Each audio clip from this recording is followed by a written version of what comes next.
ऐसा इंडिया के इतिहास में आज तक कभी नहीं हुआ कि रातों रात इंडिगो ने अपने हजारों फ्लाइट्स कैंसिल कर दिए। क्या ये सिर्फ एक सॉफ्टवेयर ग्लिच था या फिर कोई इससे बड़ा भी साजिश हो सकता है इसके पीछे?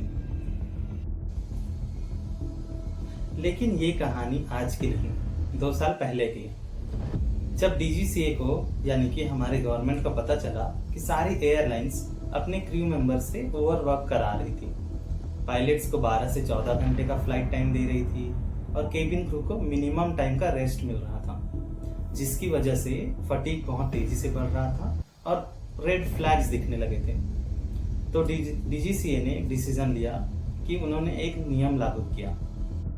इस रूल का सीधा असर हमारे इंडिया की एयरलाइंस पर पड़ने लगा, जिससे शेड्यूलिंग इफेक्ट हुई और फ्लाइट आवर्स भी कटौती किया जाने लगा, जिससे कि ट्रैवल टाइमिंग्स भी कम होने लगे, डेली फ्लाइट्स लिमिट भी कम होने लगे।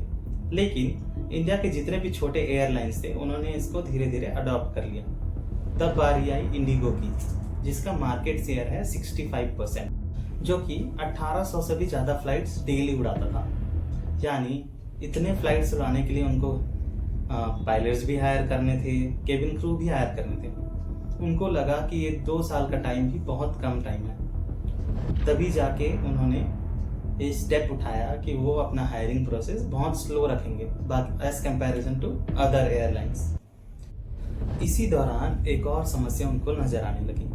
वो क्या थी कि इंजन रिप्लेसमेंट और इंजन मेंटेनेंस का केस। उनके एयरबस A320 इंजन्स में लगातार प्रॉब्लम्स आने लगी और उनको रिप्लेस करने का टाइम भी बहुत बड़ा था, जिसकी वजह से उनका large number of fleet grounded होने लगा।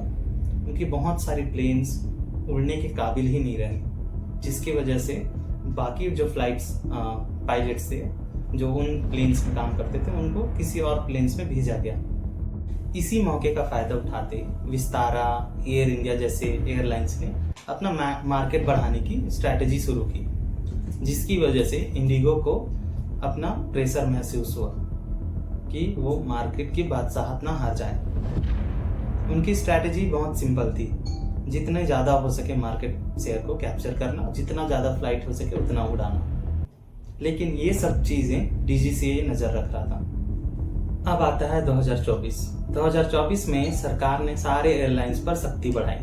उन्होंने कहा कि हाई फेयर रेट्स को लो किया जाए, लास्ट मिनट कैंसिलेशंस को भी कम किया जाए और रिफंड पॉलिसी को बढ़ाया जाए। डीजीसीए ने ये कदम उठाया कि अगर कोई भी प्लेन अपनी वजह से ही कैंसिल होता है तो उसका टोटल रिफंड उस पैसेंजर्स को रिटर्न किया जाए, और कोई भी फ्लाइट अगर कैंसिलेशन होता है तो उसको पहले से ही इन्फॉर्म किया जाए ताकि उनका टाइम बच सके, उनका फेयर बच सके।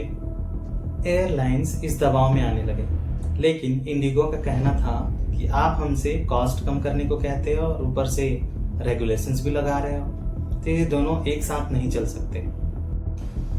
अब आते हैं 2025 दिसंबर में।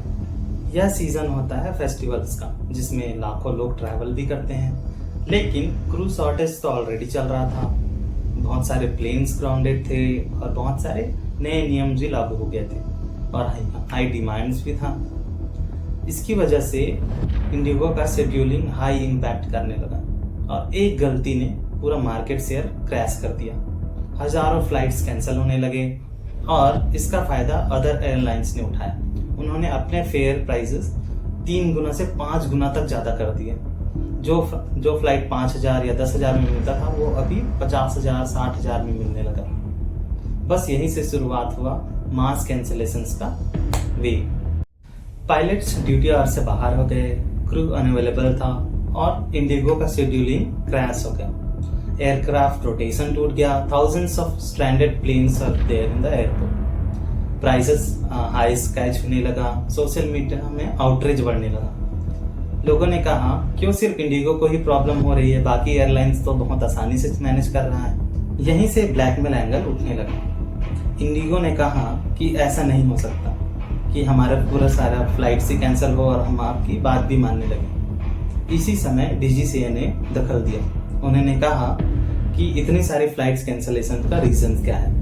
उन्होंने डिटेल में रिपोर्ट मांगा और सेंट्रल गवर्नमेंट ने भी इस पे दखल दिया। उन्होंने कहा कि ऐसा लाखों पैसेंजर्स को हम लोग एयरपोर्ट में स्ट्रैंडेड नहीं छोड़ सकते। इसका रीज़न आपको टोटल प्रोवाइड कराना पड़ेगा। तो उन्होंने कहा कि DGCA ने जो रूल्स लाया है उसकी वजह से ये प्रॉब्लम हमें हो रही है। तो इसको एक ब्लैकमेल का एंगल भी लोग बोल रहे हैं, जिसकी वजह से गवर्नमेंट को अपना जो नया रूल था वो वापस लेना पड़ा। फिर एक दिन आते हैं इंडिगो के CEO, जिन्होंने कहा कि अभी भी उनको 1 हफ्ते का टाइम लगेगा सारी चीज़ें नॉर्मलाइज करने के लिए।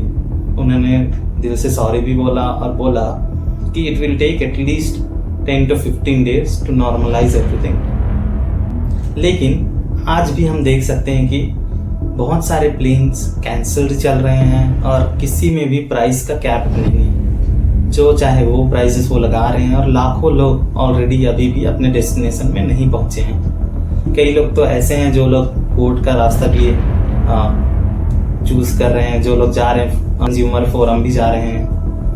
उन लोगों का कहना है कि जो नुकसान उनको हुआ है उनको भरपाई तो इंडिगो को करना ही पड़ेगा।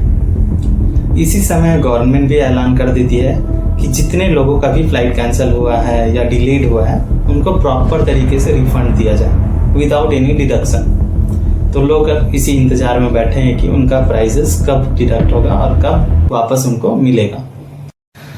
तो ये था इंडिगो वर्सेस गवर्नमेंट का स्टोरी। और आज भी हम लोग देख सकते हैं कि बहुत सारे फ्लाइट ऑलरेडी कैंसल्ड है या डिलेड है। तो अभी भी इसमें नॉर्मलाइजेशन का कोई आसार नज़र नहीं आ रहा है और आने वाले 2-3 दिनों में शायद ही ठीक हो पाए। तो अगर आपको ये एनालिसिस अच्छा लगा हो तो hit the like button and you can comment also.